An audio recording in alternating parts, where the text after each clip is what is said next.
News Tamil கழுகு. கோட்டை மாவட்டத்துல அபிஷியல் ஆர்டர் லீக் ஆனதால தற்கொலை முயற்சிக்கு போற அளவுக்கு விஷயம் சீரியஸ் ஆயிருக்கான்.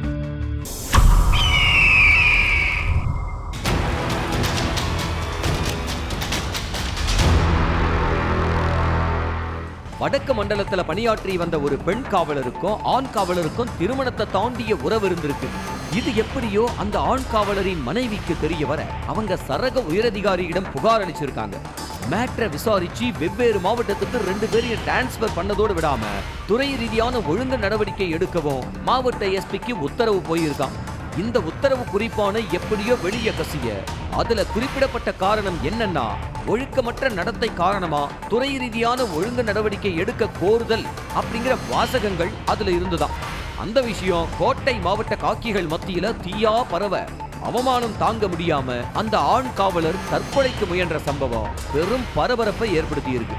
தான் துறை ரீதியா அனுப்பிய குறிப்பானை வெளியில லீக் ஆனது எப்படி, இது யார் பார்த்த வேலைன்னு கடும் கோபத்துல அந்த உயர் அதிகாரி சம்பந்தப்பட்ட அதிகாரிகள் மேல துறை ரீதியான நடவடிக்கை எடுக்கவும் இருக்காங்களாம். இதனால வடக்கு மண்டல காவல்துறை வட்டாரமே பரபரப்பாகி இருக்கான்.